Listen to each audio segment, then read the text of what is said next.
મંગળ બજારમાંથી લીધા હતા. હજી લીધા એને થોડોક ટાઈમ થયો ત્યારે તૈડા પડવા માંડ્યા. બોલો, સતત આમને આમ 7 વાગ્યા સુધી બેઠો રહ્યો. હું ન પૂછવા ગયો કે ના મને કોઈ કીધું કે તમે ઘરે જાઓ, કામ કરો તો વટથી કરો.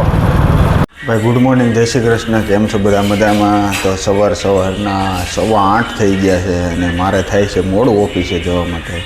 તો ચાલો આજનો વ્લોગ સ્ટાર્ટ કરીએ. આપણી ડ્યુટી ચાલુ થઈ ગઈ છે અને આપણે જવાનું છે સ્ટેમ્પ પેપર લેવા. કાલે ગયા હતા ને રાત્રે, ત્યાં જ જવાનું છે સ્ટેમ્પ પેપર લેવા. તો સ્ટેમ્પ પેપર લેવા જઈએ અને પછી પાછા ઓફિસે આપણે આવતા રહીએ. અત્યારે હું આવ્યો છું બાપુના ગલ્લે. થોડીક સોડા બોડા પી લઈએ, માવો બાવો ખાઈ લઈએ, પછી નીકળીએ. એટલે લાસ્ટમાં મેં તમને જે વાતો કરી ને કે ભાઈ તમે કોઈ દિવસ હા ન કરતા, ના પાડતા શીખી જાજો, એ બધી વાતો મારા દિલમાંથી નીકળી ગયો. એટલે તમે એને થોડુંક સિરિયસ લેજો પાછા. એવું નહોતું કે ભાઈ વાત કરવા પૂરતી કરી ને આમ ને તેમ, એવું બધું નહોતું. દિલથી વાત કરતો, મારો પર્સનલ એક્સપિરિયન્સ હતો એટલે હું તમને કહેતો હતો. હવે આપણે પોતો ઉપર જઈએ, સ્ટેમ્પ પેપર લઈ લઈએ. તો ભાઈ આપણા સ્ટેમ્પ પેપરનું કામ પતી ગયું છે. સ્ટેમ્પ પેપર લઈ લીધા છે અને યાર આ બૂટ લીધા ને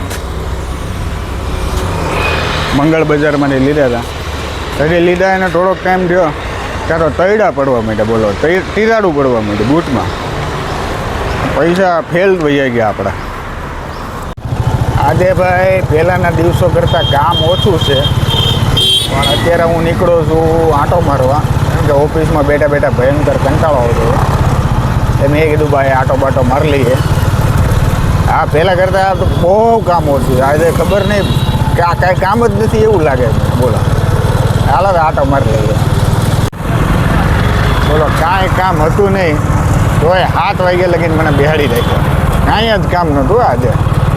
જો તમે ના પાડતા શીખી ગયા ને તો એક બાઉન્ડ્રી બની જાય અને એમાં તમને વધારે માન સન્માન બધું મળશે. ના પાડવાથી શું થાય ખબર છે?